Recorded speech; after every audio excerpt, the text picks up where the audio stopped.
बिस्मिल्लाहिर्रहमानिर्रहीम।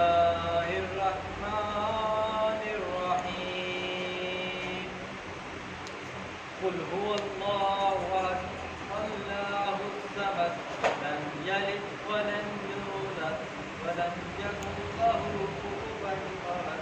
सदक़ल्लाहुल अज़ीम।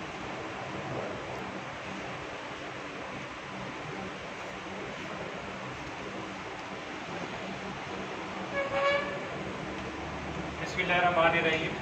अस्सलाम वालेकुम। आज की इस गैदरिंग में आप सबको खुशामदीद और उम्मीद है कि ये एक अच्छा सेशन होगा। तो इसका मकसद ये है कि गाजी ब्रदर के बिहाफ पे कुछ प्रोडक्ट्स हैं, उसकी जो मालूमात है वो आप तक पहुँचाई जाएँ। और इसके अलावा ये एक 2 तरफ़ा सेशन होगा।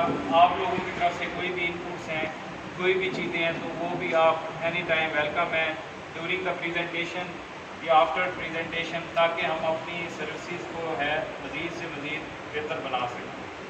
तो सबसे पहले जो है मैं शुरू करूँगा एक हमारे प्रोडक्ट से जिसका नाम है सालमेट। जिस तरह आप सामने देख सकते होंगे, अगर आप देखें आजकल के दौर में तो जो है ब्रीडिंग जो है वो बहुत ज़्यादा मसला है। ब्रीडिंग जो है वो बहुत ज़्यादा मसला है। वो भले ऐसा फार्मर जिसने 2 जानवर रखे हों या ऐसा जानवर जिसने 100 ऐसे फार्मर जिसने 100 जानवर रखे हों, भले 1000 जानवर रखे हों, तो जानवरों की ब्रीडिंग मतलब उनको टाइम पे गबन करना, उनसे बच्चा लेना जो है ये बहुत बड़ा इस टाइम का चैलेंज है। क्योंकि अगर आप देखें खुराक का जो खर्चा है रोज़ाना का, वो भी बहुत ज़्यादा है। तो अगर आप बड़े फार्म की बात करें जो कि जहाँ पे एटलीस्ट 200 जानवर हैं या 3-4 हज़ार जानवर हैं, अगर आप बड़े फार्म की बात करें तो वहाँ पर भी तकरीबन एक जानवर का जो डेली का खर्चा है सिर्फ खुराक की बात में तकरीबन 2500 या 2500 रुपये रोज़ाना है।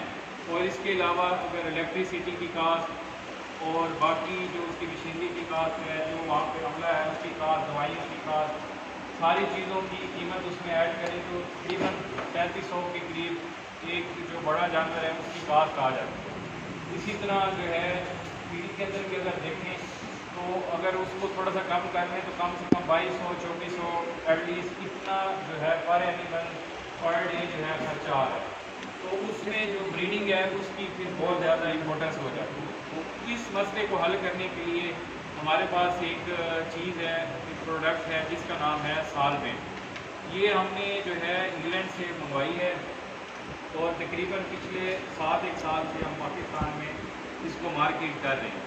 तो आप में से कुछ दोस्तों को इसके बारे में पहले से आगाही या वाक़ियत होगी, और जिन दोस्तों को इसके बारे में आइडिया नहीं है तो उस बारे में हम अभी डिस्कस कर लेते हैं। तो इसमें मेन ये जो चीज़ है ये ब्रीडिंग के लिए, ठीक है। और हर तरह के जानवर, मतलब आप हीफर ले लें, गाय ले लें, भैंस ले लें, जितना भी आगे आपको मतलब सुबह जानवर का ज़्यादा होता है उसको गबन करने का, प्रेगनेंट करने का जो मसला है वो ज़्यादा से ज़्यादा हो जाता है। अच्छा, इसका अब आइडिया क्या है? बेसिकली ये पॉली अनसैचुरेटेड फैटी एसिड का मजबूआ है, या हम इसको ऐसे कह सकते हैं कि ये फ़िश ऑयल है। फ़िश ऑयल या मछली का तेल है, ये उसका जो है एक्सट्रैक्ट है, मछली के तेल से ये लिया गया है। और इसके अंदर अगर आप देखें ओमेगा-3 फैटी एसिड होते हैं। अगर ज़रा टेक्निकल होके जो है बात करें तो इसमें ओमेगा-3 फैटी एसिड होते हैं। और ये लिया कहाँ से गया है? फ़िश ऑयल से लिया गया है। और इसके अलावा आप कोई भी अगर फ़िश ऑयल लेते हैं तो उसके अंदर इशू ये होता है कि अगर हम सिंपली उसको यूज़ करें, एक तो जानवर उसकी खुशबू को उसकी जो है लाइक नहीं करेगा, पसंद नहीं करेगा। दूसरा ये है कि हम उस तेल को या ऑयल को इस तरह से स्टोर नहीं कर सकते। तो उसके लिए फिर इसको हमने स्टार्च से प्रोटीन की है, ठीक है। और इसके अलावा इसमें कुछ फ्लेवर ऐसे ऐड किए हैं कि जानवर इसको शौक से खाएं, ठीक है। तो ये इनकैप्सुलेटेड फ़िश ऑयल का प्रोडक्ट है और ड्राई फॉर्म में है। जिस तरह आप देख सकते हैं ये फ़िश ऑयल मतलब फ़िश से लिया गया और उसको पाउडर की सूरत में कन्वर्ट किया गया। और अगर इसकी कंपोजिशन की बात करें तो इसमें 2 फैटी एसिड है, एक को हम कहते हैं DPA, एक को कहते हैं DPA। एक होता है इकोदा पेंटानोइक एसिड, एक होता है डिकोदा हेक्सानोइक एसिड। और इनका मेन मकसद क्या है? ब्रीडिंग के ऊपर है। मसलन नेक्स्ट फॉर एग्जांपल अगर हम बात करें कि जिस तरह से आप फील्ड में जाते हैं तो जानवर को आप बज़ाहिर जानवर ठीक होता है, उसको आप इंसेमिनेट करते हैं या नेचुरल भी आप फूल से उसका क्रॉस कराते हैं, तो 21 दिन के बाद आप देखते हैं कि बज़ाहिर आपकी अंडरस्टैंडिंग के मुताबिक ये होता है कि जानवर प्रेगनेंट हो गया। लेकिन होता क्या है, जब एक मीट मिस हो गई, फार्मर भी कहता है जानवर प्रेगनेंट हो गया और डॉक्टर साहब भी ये समझते हैं कि शायद जानवर प्रेग्नेंट हो गया। लेकिन एक इशू आता है, जब उससे अगली हीट पे आप पहुंचते हैं तो आपको पता चलता है कि जानवर खाली है, प्रेग्नेंट हुआ ही नहीं। तो ये फॉर एग्जांपल ये कुछ इस तरह के मामला होते हैं। बाज़ का ये चीज़ नोटिस हो जाती है, बाज़ का नहीं होती। इसको हम कहते हैं अर्ली एम्ब्रियोनिक मोर्टेलिटी, या हम इसको कहते हैं छोटी अबॉर्शन भी कह देते हैं। इस तरह ये आप तस्वीरों में देख सकते हैं। बाकी तो आप सारे फील्ड हैं माशाल्लाह, आप सारों ने ये चीज़ देखी होगी। तो ये एक मसला आता है कि छोटी अबॉर्शन हम इसे कहते हैं, या अर्ली एम्ब्रियोनिक मोर्टेलिटी हम कहते हैं। मतलब इंसेमिनेशन करने के बाद बीज रखने के पहले 42 दिन के अंदर गाय या भैंस जो है बच्चा गिरा देती है।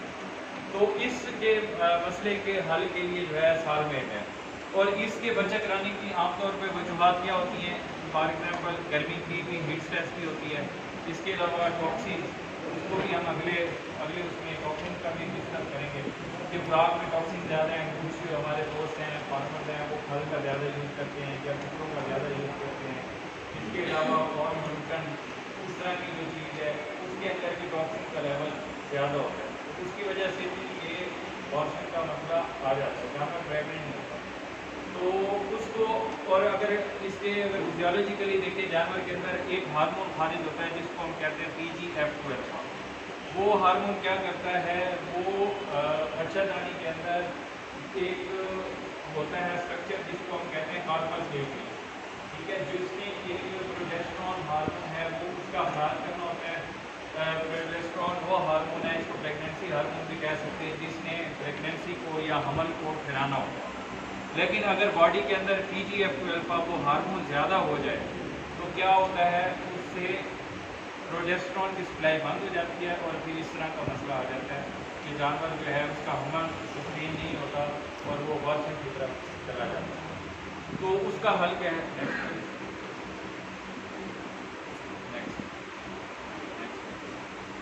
तो उसमें हमारे पास है ओमेगा-3 फैटी एसिड। इससे नेक्स्ट ओमेगा-3 फैटी एसिड्स, ये सालमेट के अंदर ओमेगा-3 फैटी एसिड है। ये बेसिकली क्या करते हैं, जिस तरह उन्होंने बताया है कि ओमेगा-3 फैटी एसिड फोलिकल की ग्रोथ, बेज़ादानी के ऊपर जो फोलिकल है जिसने आगे अंडा बनना है, मतलब ओवरी के ऊपर जो फोलिकल है जो आगे जाके अंडा बन रहा है, वो उसका साइज जो है वो बहुत ज़्यादा अहमियत का हामिल है। अगर हमने जानवर को प्रेगनेंट रखना है, अगर उसका साइज कम होगा, आम तौर पे तकरीबन अगर 12 से 14 mm का जो फोलिकल होता है उससे जो एग निकलता है 12 से 14 मिलीमीटर का होता है। लेकिन हमने इसके ये तकनीक की है कि तकरीबन 18 mm तक भी जब हम सालमेट यूज़ करते हैं, इसका आगे मुकम्मल यूज़ करने का तरीका भी मैं बताऊँगा, तो वो अंडे का साइज़ जो है वो बड़ा हो जाता है। जब वो अंडे का साइज़ बड़ा हो जाता है, उसी ने आगे जाके प्रोजेस्टेरॉन हार्मोन जो है उसका अखराज करना होता है। जब प्रोजेस्टेरॉन हार्मोन का अखराज होगा तो अल्टीमेटली ज़्यादा होगा, तो जानवर प्रेग्नेंट रहने के उसके चांसेस बढ़ जाएंगे, ठीक है। तो उससे ये जो हमारा अबॉर्शन वाला जो मसला है ये हल हो जाएगा। नेक्स्ट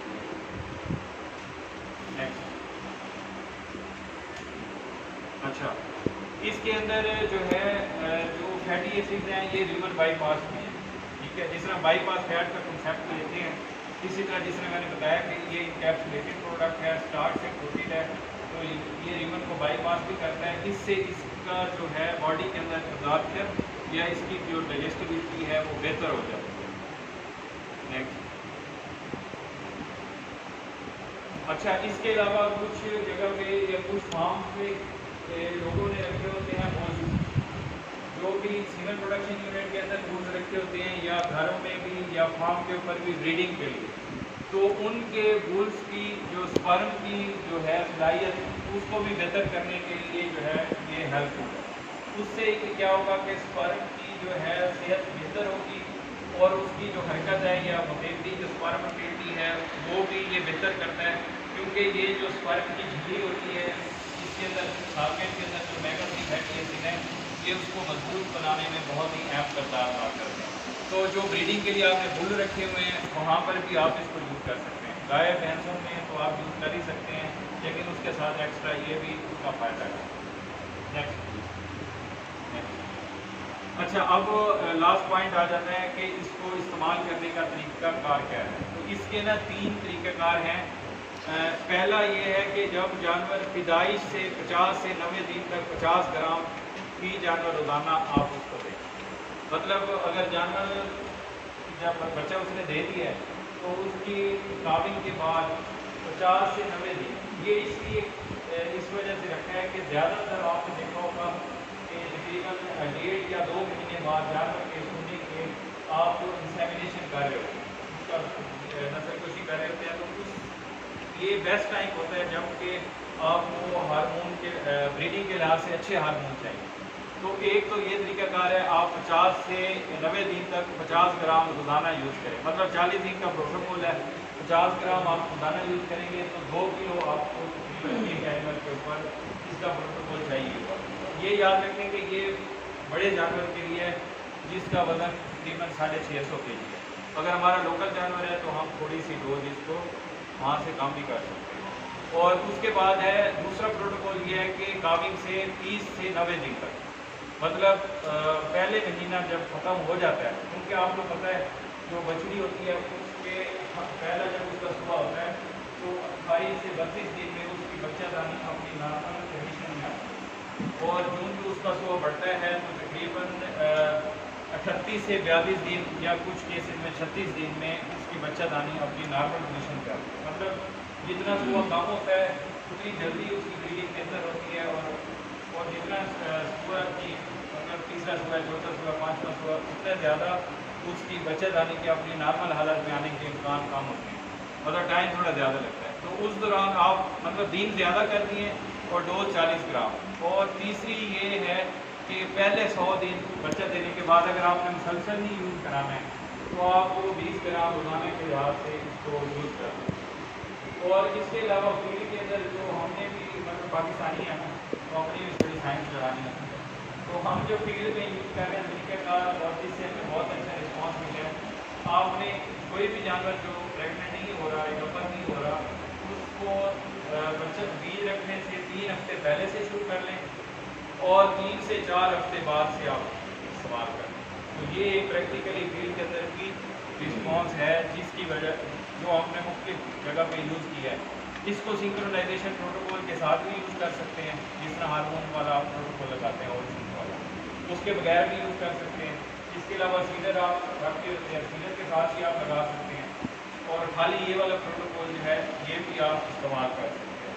तो मतलब बच्चा बीज रखने से 3 से 4 हफ्ते पहले और बीज रखने के 3 से 4 हफ्ते बाद, क्योंकि अगर पहले रखेंगे तो उससे ये है कि ज़रा उसका एस्ट्रोडॉल या एस्ट्रोजन हार्मोन जो हम कहते हैं वो हार्मोन अच्छा हो जाएगा, जानवर हीट में प्रॉपर आएगा, और उसके बाद अगर हम रखेंगे तो वो जो प्रोजेस्टेरोन के काम होने वाला मसला है वो भी नहीं होगा, और उसके अंदर छोटी वर्सन का मसला कम होगा, हमें कराने को। यहाँ तक अगर आपका कोई सवाल है